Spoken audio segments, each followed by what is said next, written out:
Olá pessoal, esse é o segundo vídeo sobre a linguagem Python relacionada ao mini curso EPM Análises utilizando EPM, o PINS da Ellipse Software.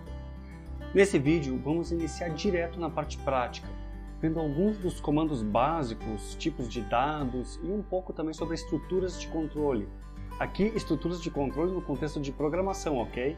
Nada de PIDs, MPCs, etc. Para tanto, eu vou utilizar o Jupyter Notebook. Para quem não conhece, essa é uma das ferramentas mais utilizadas pelo pessoal que trabalha com análise de dados e a linguagem Python. Um dos principais motivos é a sua facilidade de uso, organização e possibilidade de documentação de todo o processo de análise. Além disso, também pode ser utilizado como uma plataforma para a apresentação dos resultados das análises de uma forma bastante legal e interessante, dinâmica e interativa. Exatamente o recurso que eu vou utilizar agora para a introdução do Python com vocês. Vamos lá?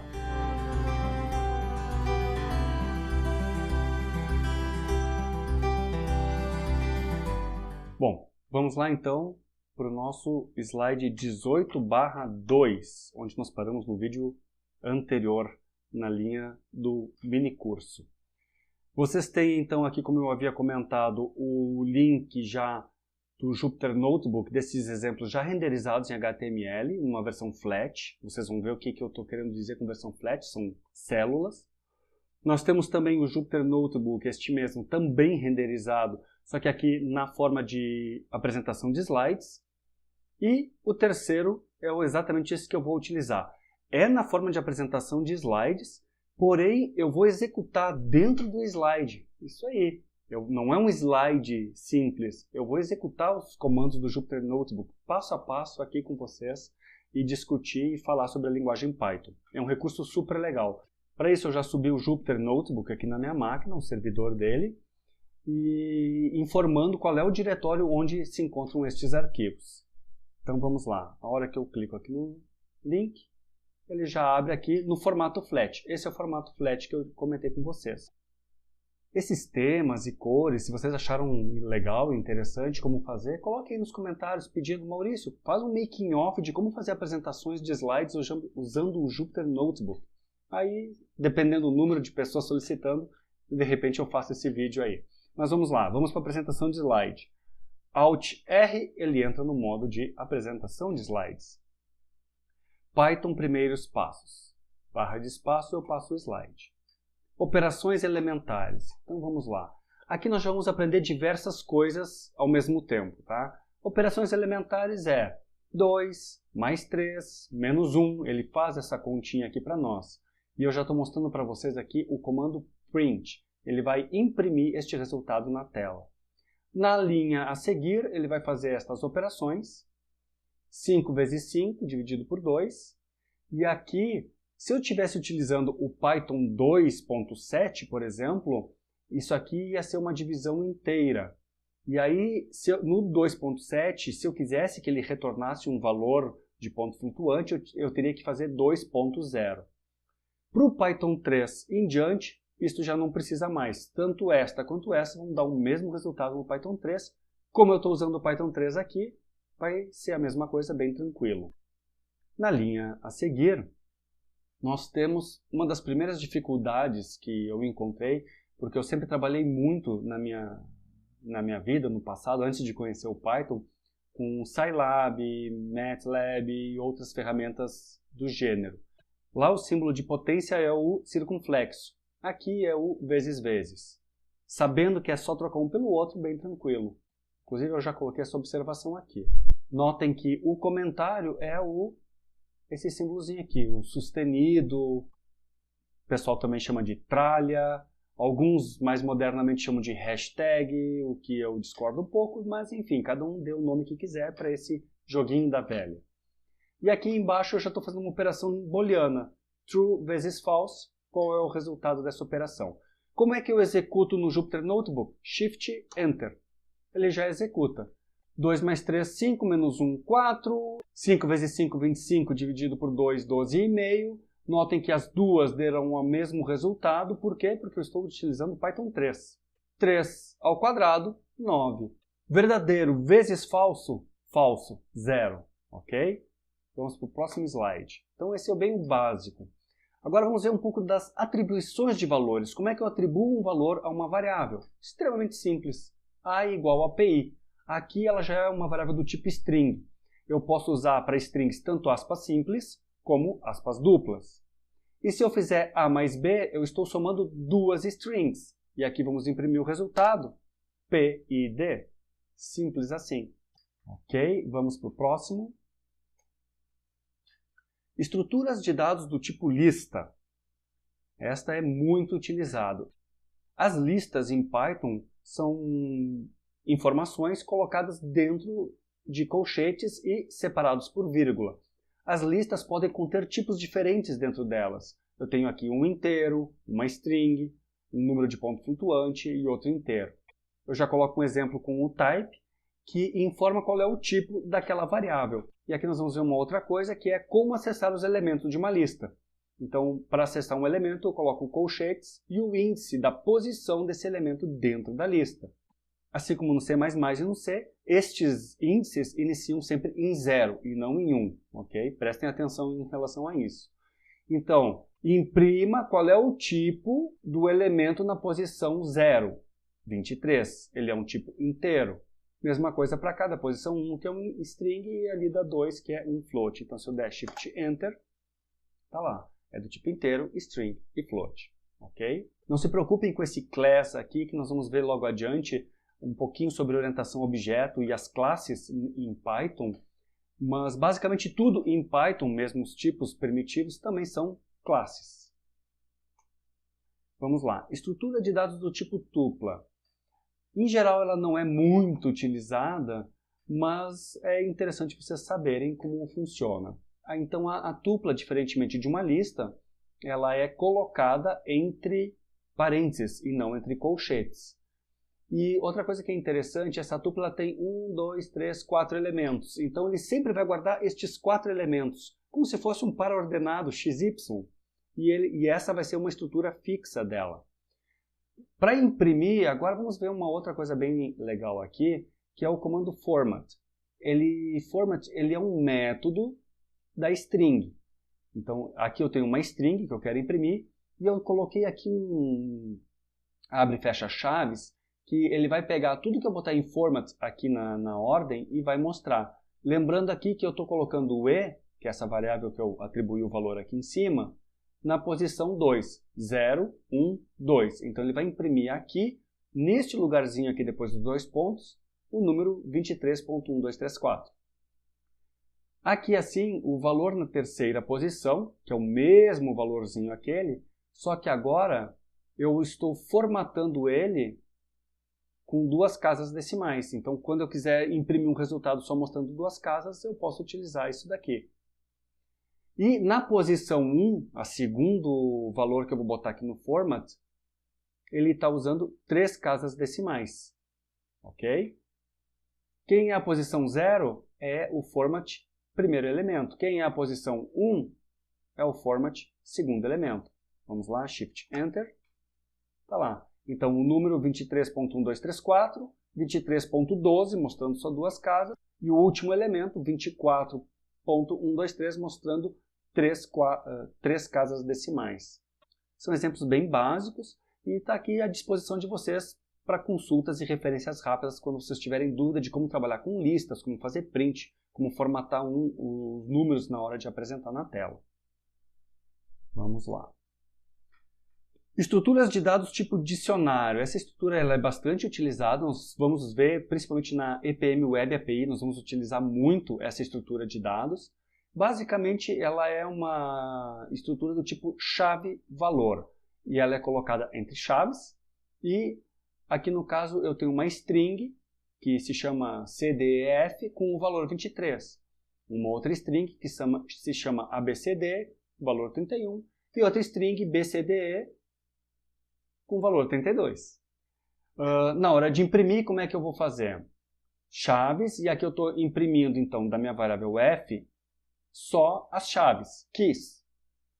Se eu quiser imprimir só os valores, eu coloco lá ponto velhos, então eu vou imprimir só os valores dessa minha variável. E se por acaso eu quiser pegar o valor do BCDE, que é este daqui, eu passo F, abre colchetes, similar às listas, a anotação, só que em vez de passar um índice, eu vou passar o nome da chave cujo valor é 32, que é exatamente o que eu quero, e é este aqui. Shift Enter, está lá, valor BCDE 32, os valores estão aqui e as chaves estão aqui em cima, ok? Bom, agora nós vamos para um tipo definido do usuário que é a tal da classe, que é aquilo que eu havia comentado.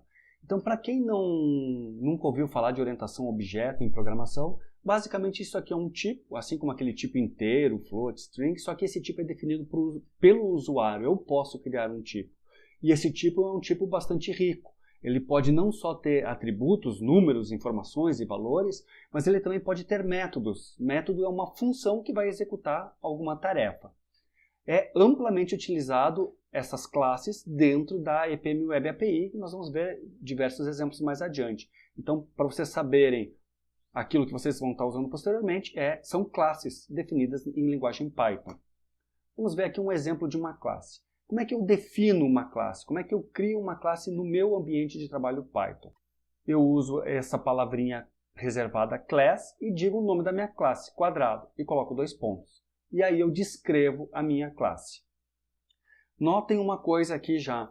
Nas linguagens de C++, Java, eles costumam usar as chaves como delimitador de blocos de código. No Python, isso aqui foi outra dificuldade inicial que eu tive, mas é bem tranquilo. O Python trabalha com tabs. Na verdade, o ideal é trabalhar com espaços. Então, tudo que tiver entre 1, 2, 3, 4 espaços, que é o padrão do Python, faz parte deste bloco de código que é a definição da minha classe quadrado. Então, notem que está todo mundo alinhadinho aqui assim. Então, eu sei que tudo que foi colocado 4 espaços à direita daqui faz parte dessa declaração. É legal que pelo menos o código já fica bonitinho e organizado. Outro conceito que é muito interessante e as APIs do EPM e lá no EPM Processo nós utilizamos direto isso, é essas 3 aspas colocadas aqui antes e depois no final, que vem logo depois de uma declaração de classe ou de uma função. Isso em Python se chama docstring, é a string de documentação, no caso aqui, da classe. Nós vamos ver aqui que na função segue o mesmo exemplo. Então, por exemplo, se eu digitar lá no Python help e o nome da minha classe ou da minha função, ele vai imprimir na tela exatamente essa docstring. Nós utilizamos este recurso lá no Dataset Analysis, na parte de plugins. Nós vamos ver isso aí mais adiante. E também lá no EPM Processor como help dos métodos que nós vamos poder utilizar e botar para rodar de maneira automatizada. Mas não se preocupe que lá eu vou retomar essas questões de docstring de novo. O que eu estou fazendo aqui? Eu estou definindo uma variável do tipo lado, inicializando ela com valor 0. E aí, em Python, ele tem uma funçãozinha reservada que se chama underline, underline, init, underline, underline. Então, o pessoal também costuma chamar isso aqui de underscore. Então, eu tenho uma função, underscore init, que é a função de inicialização. Então, toda vez que eu inicializar uma variável do tipo quadrado, ele vai executar, vai chamar exatamente esta função init. E aqui vocês já estão aprendendo também como é que eu declaro uma função. Eu coloco def, o nome da minha função, abre parênteses os argumentos separados por vírgula, eventualmente eu já coloco um valor padrão para os meus argumentos, 2 pontos. Notem que eu tenho uma indentação aqui de 4 espaços em relação à declaração da minha função. 1, 2, 3, 4. Ok? Por quê? Porque este bloco de código faz parte dessa função, que por sua vez faz parte da definição da minha classe quadrado. Estou passando bem rápido, mas o vídeo está gravado, vocês podem voltar N vezes e tem muito mais documentação e vídeos e material na internet sobre isso se vocês quiserem se aprofundar. Outra coisa interessante aqui é o seguinte, como eu estou fazendo uma definição de uma classe, eu sempre preciso passar por uma função que vai ser um método desta classe. Método nada mais é do que uma função que pertence à classe. Eu sempre tenho que passar este parâmetro self. Esse parâmetro self, ele corresponde, para quem programa em C++, ele lembra o thus, que é um ponteiro que referencia a própria função. No caso aqui, não se preocupe com essa terminologia, ponteiro, o que for, mas simplesmente utilizem self sempre quando forem definir um método para essa classe. E aí aqui, quando eu quiser acessar um atributo da minha classe, eu coloco self. O nome do meu atributo. Lado. Lado é uma variável interna que pertence ao meu quadrado. Para quem nunca viu programação orientada a objetos, vai ficar bem claro logo a seguir no exemplo, tá? Para quem já viu, acho que é bem trivial isso. Então eu atribuo o tamanho, que é o valor que eu passei aqui, para minha variável lado. Se eu declarar uma variável lá, quando eu estiver utilizando o quadrado e não passar nenhum valor, ele vai usar o valor padrão 1. Nessa minha classe quadrado, eu também defino uma função que eu chamei de área, é um método, e notem que ele não recebe nenhum argumento, mas mesmo assim eu preciso passar o self, justamente porque esta área é uma função que é um método da minha classe quadrado. Ok? E o que essa função faz? Ela retorna a fórmula da área do quadrado, lado ao quadrado. Lado, como é que eu acesso o lado que eu armazenei dentro do meu objeto quadrado? Usando self.lado. Para quem já tem noção de programação orientada a objeto, a notação é a mesma que é utilizada em outras linguagens. Se eu digitar, então, aqui eu fiz a declaração da minha classe, ok? Notem que aqui eu já não tenho mais aquela indentação. Então aqui embaixo já é código que eu vou executar na sequência. Então eu estou executando este bloco de código que primeiro vai declarar esta classe no meu espaço de trabalho. Na sequência eu vou fazer o help quadrado. Quando eu digito help quadrado, o quadrado passou a existir no meu espaço de trabalho assim que ele executou este bloco. O help quadrado vai fazer o quê? Ele vai imprimir exatamente isso aqui na tela. Na sequência, eu vou criar um objeto do tipo quadrado com um lado igual a 3,5 unidades de medida. Então, como é que eu faço isso? Eu digito quadrado e abre parênteses 3,5.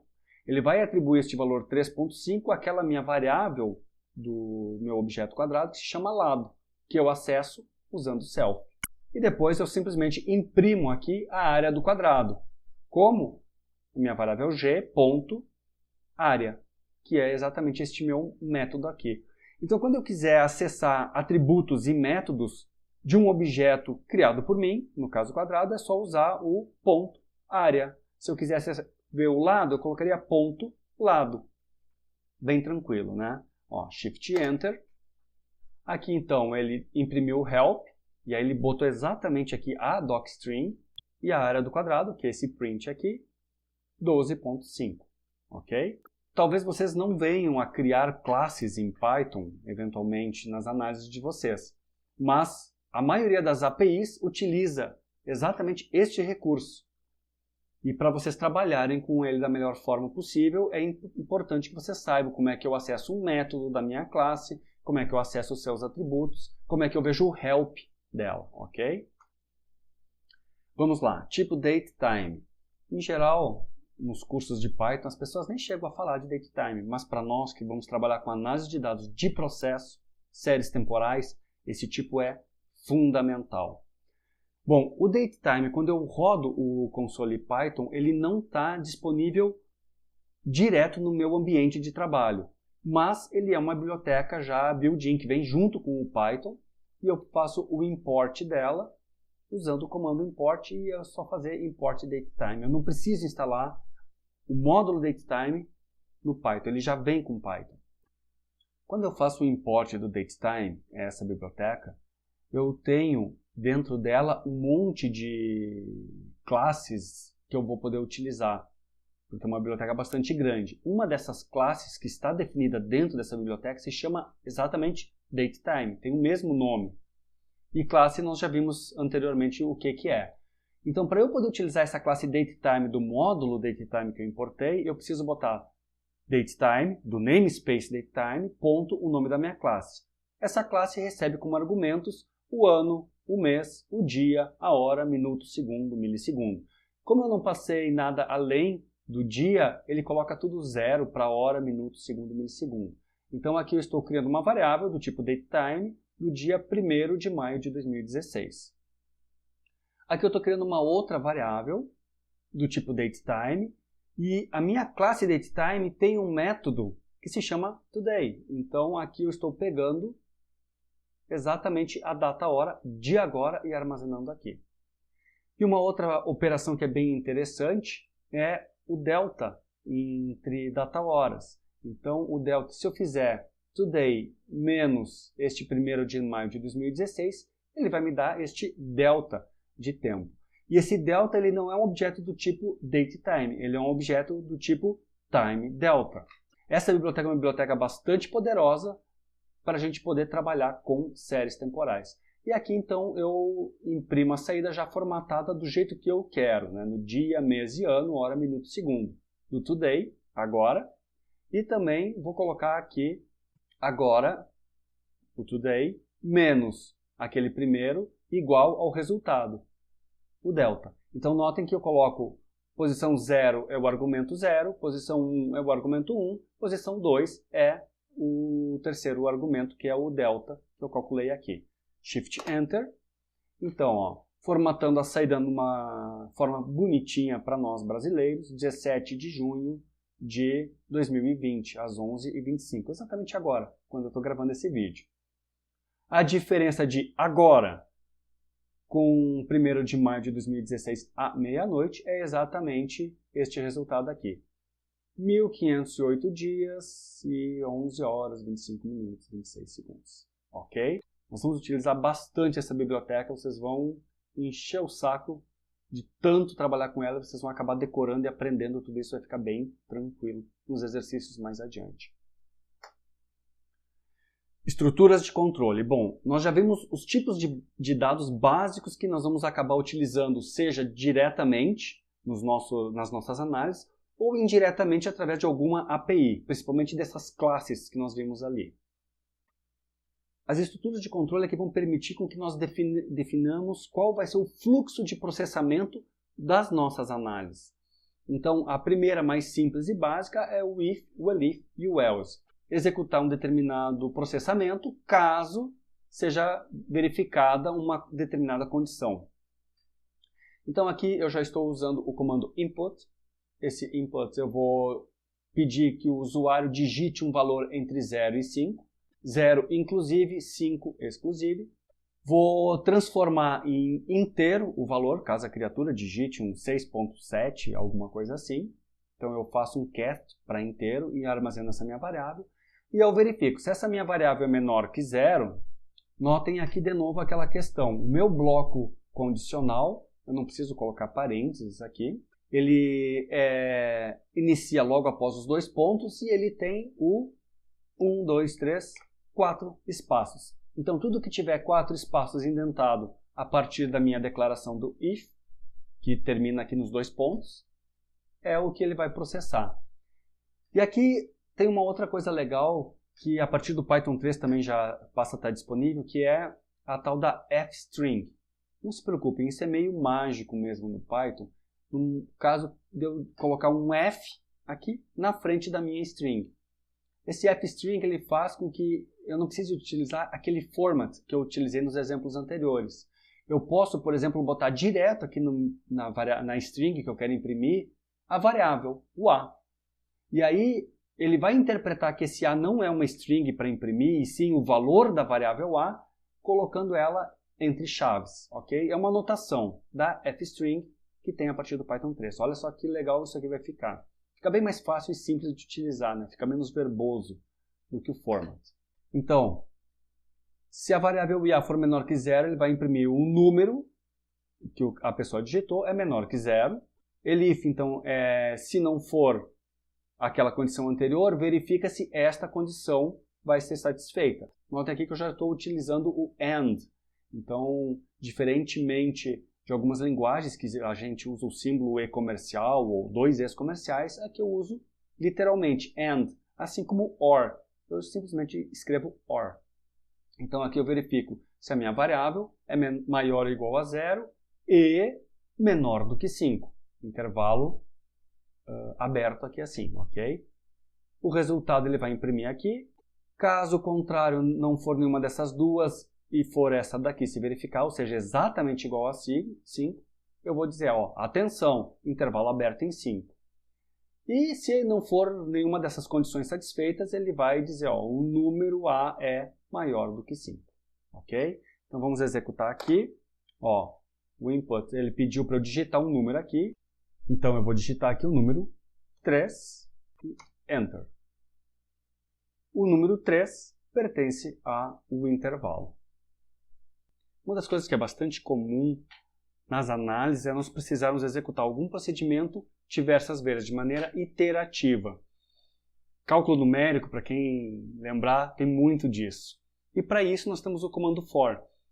Nas outras linguagens, tipo C++, Java, por exemplo, o laço for ele tem uma variávelzinha lá dentro dele, na declaração, que ela vai incrementando, mudando o seu valor, e eu utilizo isto no meu bloco de código do laço. No caso do Python, ele trabalha com um conceito mais moderno de iterador. Então, ele vai operar direto em cima de uma lista ou em cima de qualquer outro objeto Python que eu tenha diversos elementos dentro. Então, por exemplo, para ficar mais claro o que eu estou querendo dizer, eu defino uma lista, lista 1, que ela tem esses elementos A, B, C e D. A sintaxe do laço for é for letra, é uma variável que eu criei de iteração, em lista. Quem é a lista? É essa lista que eu declarei aqui em cima, 2 pontos e Enter. Novamente aqui, eu dou os meus 1, 2, 3, 4 espaços, bloco correspondente ao for. E eu vou imprimir a minha variável letra. Diferentemente das outras linguagens, ele não é um índice, ele é o próprio valor na lista. Então, desta lista, ele vai pegar o valor A, na segunda vez ele vai ser o valor B, na terceira vez a letra vai ser o valor C e na última, quarta vez ele vai ser o valor D. Então, se eu executar aqui, ele vai imprimir ali A, B, C e D. Bastante simples, é bem mais natural e intuitivo para o ser humano. Para quem nunca trabalhou com programação, vai ser bastante natural e óbvio. Para quem já trabalhou com alguma outra linguagem, tem outra experiência, talvez sinta um pouco nessa etapa inicial, a não ser que já trabalhou com iteradores em outras linguagens. Uma outra forma de eu poder utilizar isso e aí então criar esses elementos é eu utilizar então o comando range. O comando range é um comando built-in do Python e no caso aqui da lista anterior eu estou executando o comando len. Len vem de length, de comprimento. Então eu estou pegando aqui o comprimento da lista e neste comprimento da lista eu estou criando um vetorzinho do range, que vai criar um vetor 0, 1, 2, 3 até o comprimento da lista. E aí este vetor, criado pelo range, ele vai atribuir para a minha variável i cada vez que ele faz o laço da iteração. E aqui embaixo eu estou imprimindo então a letra, que eu estou pegando da lista, ou seja, o índice, e a posição que eu estou passando aqui assim nesse argumento. Então assim é muito mais parecido com as linguagens de programação em geral. Tem outras facilidades em Python quando eu preciso ter o índice de uma variável, mas não vem o caso agora. Mais adiante a gente pode falar sobre isso. Shift Enter, está lá. Então a letra A está na posição 0, a letra B está na posição 1 e assim sucessivamente. Então ele é bastante simples o laço for. No Python eu ainda posso ter um for condicional, tem bastante recurso ainda esse comando. Mas também não vem ao caso a gente entrar nesses detalhes mais complexos agora. Vamos ficar bem no básico mesmo. Um recurso bem legal que tem no Python, relacionado ao laço for, é eu poder criar uma lista já utilizando esse laço aqui dentro. Então, por exemplo, se eu coloco entre colchetes, este comando aqui assim é o que? For letra, como a gente fez antes, in, e aí aqui eu estou passando uma string. Uma string é o quê? É uma lista de caracteres. Então eu vou, para cada iteração do laço, ele vai pegar o F, o G, o H, o I e o J e vai jogar na letra. Mas essa letra aqui, olha, ela está dentro de colchetes. Então ele vai gerar uma lista separada com cada um desses elementos dessa minha string. Então eu vou imprimir aqui a lista 2, que é essa lista que eu vou gerar aqui assim, e vou botar o comando type do lista 2 só para vocês verem que ele é um tipo lista, efetivamente. Então essa é uma forma bastante fácil e muito utilizada na linguagem Python para eu criar listas numa linha de comando só, de maneira bem simples e rápida. Então tá ali. F, G, H, como eu comentei, cada vez que ele executou o laço, ele pegou um desses argumentos, jogou para a variável letra, como está dentro da lista, ele criou uma lista aqui. Tanto é que o type de list2 é o tipo list. Um outro comando também utilizado bastante é o while, e aí é bastante simples a utilização dele. Enquanto a minha variável a for diferente de 0, aí eu inicializo ela aqui como 1, eu vou então usar o comando que o usuário vai entrar, através do comando input, e eu vou avaliar esse comando. Se for igual a 99,999, então, que é o meu número mágico, ele vai cair fora do laço. Eu vou dar um break, e o break cai fora. Se for igual a 0, eu vou dizer, ó, essa é a saída normal, 0 digitado, saindo. E se for qualquer outro número, ele simplesmente, ó, o número é diferente de 0, e ele vai ficar executando este laço de maneira indefinida. Atenção, novatos! E mesmo quem não é tão novato assim, é muito comum a gente esquecer de dar uma forma, uma condição de saída de um laço desses. E aí o programa pode ficar realmente parado, executando ali para sempre, até eu desligar o computador ou dar um Ctrl+C e interromper o programa de alguma maneira. Então fiquem atentos a isso, é bem comum encontrar bugs desse tipo aqui. Notando de novo aqui que, assim como o if, o for, todos os comandos, nós temos a declaração dele, os dois pontos, aí eu tenho 1, 2, 3, 4, aí vem todo o meu bloco for. Na sequência eu tenho o meu if, mais 1, 2, 3, 4, aí vem o bloco do if, o outro if, o else. É bastante trivial a partir do momento que vocês começam a utilizar essa linguagem, não tem mais muito mistério. Agora o negócio é vocês praticarem bastante o uso do Python. Então, Shift Enter, ele vai me perguntar, digite 0 para encerrar qualquer outro número. Se eu digitar qualquer outro número, ele vai dizer, ó, o número é diferente de 0, digite 0. Eu não vou digitar 0, eu vou sair pelo número mágico, 999. Ó, número mágico encerrando. Legal? Bom, visualizando o conteúdo da área de trabalho, né, ou de classes utilizando o comando dir. Tudo que eu tiver dentro da minha área de trabalho, eu consigo acessar, saber o que está ali disponível para o meu uso, usando o comando dir. Eu estou nesse ambiente de trabalho que a gente vem executando já há um tempo. Se eu digitar Shift Enter, ele aparece todas as variáveis que a gente vinha executando até então. Vamos seguir. Uma coisa que é muito utilizada no comando dir é saber quais são as funções, os métodos que uma determinada classe tem disponível.